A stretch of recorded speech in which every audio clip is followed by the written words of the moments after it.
Hello বন্ধুরা, কেমন আছো তোমরা? তো আশা করি অনেক ভালো আছো। তো আলহামদুলিল্লাহ আমিও ভালো আছি।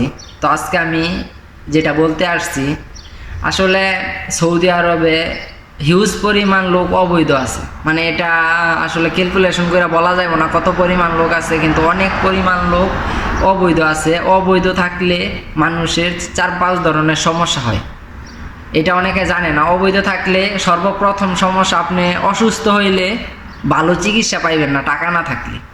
অনেক টাকা দিয়ে আপনার চিকিৎসা করতে হইব। 2 নম্বর সমস্যা হয়েছে, আপনি মারা গেলে আপনার লাশ দেশে পাঠাইতে গেলে মানুষের কাছে ভিক্ষা করতে হইব। কারণ আমরা যারাই প্রবাসে আসি, আমাদের ফ্যামিলি এত সচ্ছল না যে বাসা থেকে 3-4 লাখ টাকা বা 2 লাখ টাকা আবার পাঠাইলো বিদেশের মাটিতে আর আমাদেরকে বাসায় পাঠায় দিল লাশটা, এরকম না। আরও পুলিশের দৌড়ানি খাইতে হইব। 3 নম্বর যেটা, পুলিশের থেকে অল টাইম পালায় পালায় চলতে হয়, লুকায় কাজ করতে হয়, আরও কাজ করলে টাকা দেয় না। তো এই সব দেখা আসলে বাংলাদেশি যে প্রবাসী আছে তারা অতিষ্ঠ। কারণ সরকার গাছ লাগাইছে ঠিকই, কিন্তু গাছের প্রতি যত্নশীল না। তো গাছের প্রতি যত্নশীল না হইলে গাছ কী করে, সে নিজে নিজে অনেক উপরে উঠে যখন তার মাঝে ফল হয় ভালো, তখন ওই ফলটা পাইকা যখন মনে করেন যে মাটিতে পড়ে, তখন আর ওইটা খাইবার অবস্থা থাকে না।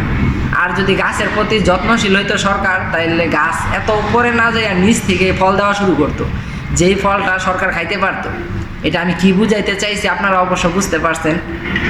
তো সরকার আমাদের প্রতি যত্নশীল না। সরকারি যেই অফিস আছে এই সৌদি আরবের মাটিতে, এই অফিসে যখন আমাদের কোনো সমস্যা নিয়ে আমরা যাই, তো এইখানে কোনো সমাধান হয় না, আমাদের ব্যর্থ হইয়া ফিরে আসতে হয়।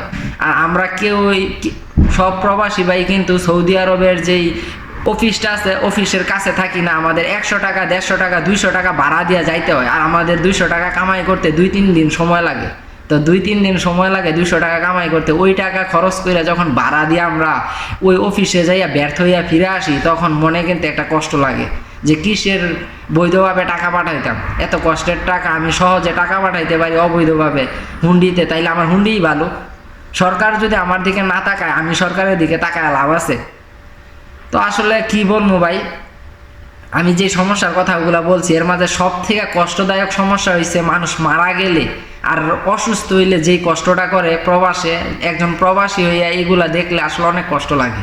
কারণ আমরা যতই হোক মানুষ, যাদের ভিতরে মনে করেন মনুষ্যত্ব আছে, যখন একটা মানুষ দেখে যে পাও ফুলা, দাঁত ব্যথা, কান ব্যথা, মাথা ব্যথা, অনেক অসুস্থ, তার নাম, সে কোনো কোম্পানির অন্তর্ভুক্ত না, তার কাছে আকামা নাই, সে অবৈধ, তখন তার চিকিৎসা করতে অনেক টাকা খরচ হয়। ফ্রি ভিসার লোকও ভালো চিকিৎসা পায় যখন তার কাছে আকামা থাকে, সে বৈধ থাকে, তাইলে ভালো চিকিৎসা পায়, টাকা ইনকাম করতে পারে।